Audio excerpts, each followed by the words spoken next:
Good morning, student. I am K.K. Mishra from Pansil Balak Inter College.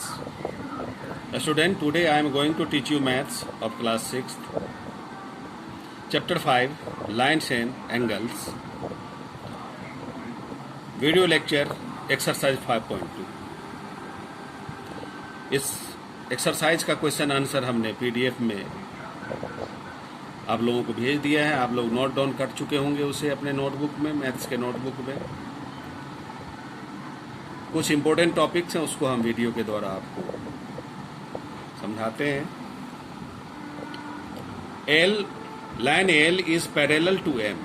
L और M दोनों दो line हैं जो एक दूसरे के पैरेलल हैं, intersected by a transversal P. ये ट्रांसवर्सल पी है जो इंटरसेक्ट कर रहा है इसको। तो इसमें 3-4 कंडीशन आते हैं, उसे ध्यान में रखना है। पूरा टॉपिक इसी कंडीशन पर बेस्ड है। Pair of corresponding angles are equal. अगर दो पैरेलल लाइंस को कोई ट्रांसवर्सल इंटरसेक्ट करता है तो pair of corresponding angles equal होते हैं। अब हमें ये समझना है कि पेयर ऑफ कॉरेस्पॉन्डिंग एंगल्स कौन कौन से होते हैं। तो यहाँ थोड़ा सावधानी से समझना है आपको। एंगल 1 और एंगल 5, एक बाहर का एंगल और एक अंदर का एंगल हमें लेना है। एंगल 1, 5 ये पेयर्स बनाते हैं। एंगल 2 और 6 ये पेयर्स बनाते हैं। सिमिलरली एंगल 4 और एंगल 8 पेयर्स बनाते हैं। सिमिलरली एंगल 3 और 7 पेयर्स बनाते हैं। 3 और 7 पेयर्स बनाते हैं। ये हमारा पेयर्स ऑफ कॉरेस्पॉन्डिंग एंगल्स हो गया। जब भी हम क्वेश्चन को सॉल्व करेंगे तो इस तरह से अगर कोई फिगर रहे, नंबर बदल सकते हैं, बट जो भी नंबर आएगा तो कॉरेस्पॉन्डिंग एंगल का पोजीशन इसी तरह से लेंगे। एक बाहर का है, दूसरा अंदर का, एक अंदर का, दूसरा बाहर का। Second, pair of alternate interior angles are equal. Alternate interior angle, angle 4 और एंगल 6, ये पोजीशन अल्टरनेट इंटीरियर एंगल को शो करता है। इसी तरह से एंगल 3 और एंगल 5 ये पेयर्स हैं जो अल्टरनेट इंटीरियर एंगल के पोजीशन को दिखाते हैं।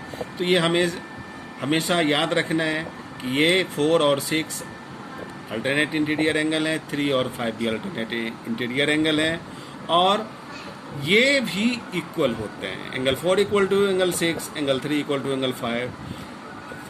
Third, pair of alternate exterior angle are equal. इस कंडीशन में pair of alternate exterior angle, angle 1 और एंगल 7, एंगल 2 और एंगल 8, ये pair of exterior alternate exterior angle का पोजीशन शो कर रहा है, और ये भी इक्वल होते हैं। तो ये हमेशा ध्यान रखना है। एंगल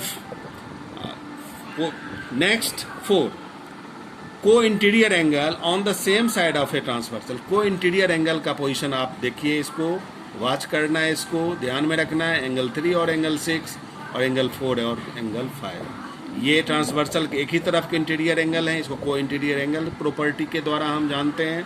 एंगल 4 और 5 भी को इंटीरियर एंगल हैं। तो ये इनकी वैल्यू सप्लीमेंट्री होती है, अर्थात सम ऑफ को interior angle is 180। Angle 4 plus angle 5, ये एंगल 4 और एंगल 5 हैं, ये भी 180 हो गए हैं। ये प्रॉपर्टी हमें याद रखना है। इसी पर इस चैप्टर में ही बड़ा ही इम्पोर्टेंट ये 4 हैं। आगे भी ज्योमेट्री में हमेशा ये काम आएंगे, अगले क्लास में भी आएंगे, आगे के भी चैप्टरों में भी ये काम आएंगे। अब क्वेश्चन 1 को हम लोग एक्सप्लेन करते हैं। State the property that is used in each of the following statement. If A parallel B, ये पैरेलल का साइन है, वर्टिकली फॉर्म में हम लिखते हैं इसको। Then angle A equal to angle 5। यहाँ फिगर दिए हुए हैं क्वेश्चन में। एंगल ये लाइन ए और लाइन बी ये दोनों पैरेलल हैं, तो दिया हुआ है कि एंगल 1 और 5 इक्वल हैं। देखते हैं 1 और 5 का पोजीशन क्या है। 1 और 5 तो हम लोगों ने पहले ही पढ़ रखा है कि ये अगर कोई दो लाइन पैरेलल हैं और कोई ट्रांसवर्सल उसको इंटरसेक्ट करता है तो कॉरेस्पॉन्डिंग एंगल का पोजीशन देख रहे हैं, एंगल 1 और एंगल 5। ये कॉरेस्पॉन्डिंग एंगल प्रॉपर्टी के द्वारा ये दोनों, ये एंगल 1 इक्वल टू एंगल 5, ये इक्वल होते हैं, तो हमने यहाँ लिखा है since A parallel B intersected by a transversal therefore angle 1 equal to angle 5 by corresponding angle property. हमें प्रॉपर्टी यूज जो भी हमने किया है उसको हमें लिखना, तो यहाँ हमने लिख दिया, हैंस इट इज़ ट्रू, इसीलिए ये ट्रू हैं। सिमिलरली क्वेश्चन 3 और 4 सेकेंड और थर्ड को भी हमने एक्सप्लेन किया है, यहाँ हमने एक्सप्लेन कर दिया, ये भी ट्रू है। इसमें हमें देखना है कि एंगल 4 इक्वल टू एंगल 6, 4 और 6 के पोजीशन को देखते हैं।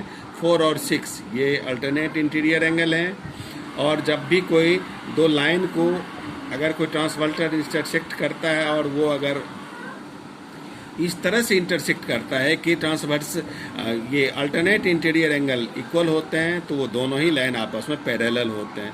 तो यहाँ हमने लिखा है angle 4 equal to angle 6, that is alternate angles are equal, so by alternate angle property A parallel B, hence it is true। इसी तरह से थर्ड को भी हमने एक्सप्लेन किया, आप इसको देखेंगे समझ जाएंगे। Question 3, in the given figure P is parallel Q, P और Q आपस में पैरेलल हैं, is intersected by a transversal, find the unknown angles. इसमें अननोन एंगल्स हैं, उसको फाइंड आउट करना है।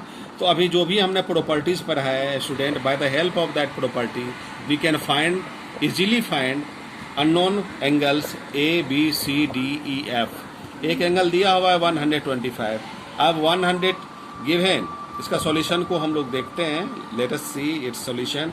एंगल ई और एफ, एंगल ई और एफ ये दोनों लीनियर पेयर हैं यहाँ, इसलिए लीनियर पेयर 180 के इक्वल में होते हैं। एंगल ई की वैल्यू हमने 55 डिग्री निकाल लिया।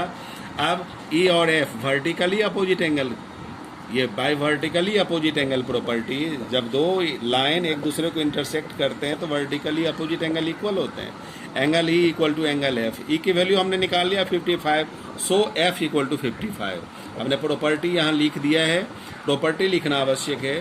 Angle A equal to angle F, अब एंगल ए और एंगल एफ ये अल्टरनेट इंटीरियर एंगल है। हम लोगों ने पोजीशन हम लोगों ने पहले से ही पढ़ रखा है। एंगल ए और F interior alternate interior angle के पोजीशन है।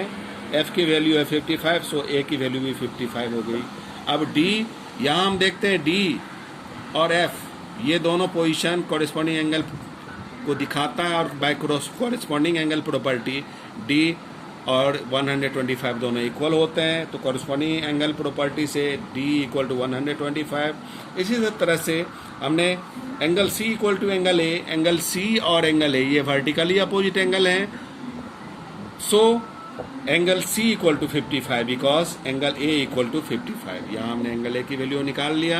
तो इस तरह से हमने बी की भी वैल्यू 155 निकाल ली, और इस तरह से फाइनली अननोन जो हमारे एंगल्स हैं, angle A B C D E F, इसकी वैल्यू हमने इस तरह से निकाल ली। इसको आप ध्यान से पढ़ें, बार बार रिपीट करेंगे, प्रॉपर्टीज़ को याद रखना है। जो भी प्रॉपर्टी यूज़ करेंगे उसको हमें ब्रैकेट के अंदर में सामने में लिखना है, और फिर आसानी से ये चैप्टर हमारे समझ में आएगा। इसको बार बार प्रैक्टिस करना है। फिर भी कहीं कोई अगर प्रॉब्लम आए तो ये मेरा पर्सनल नंबर है, इस पर्सनल नंबर पे आप कॉल करेंगे और क्वेश्चन का नंबर बताओगे, तो फिर हम लोग डिस्कस करके उसको समझ जाएंगे। Okay, have a nice day.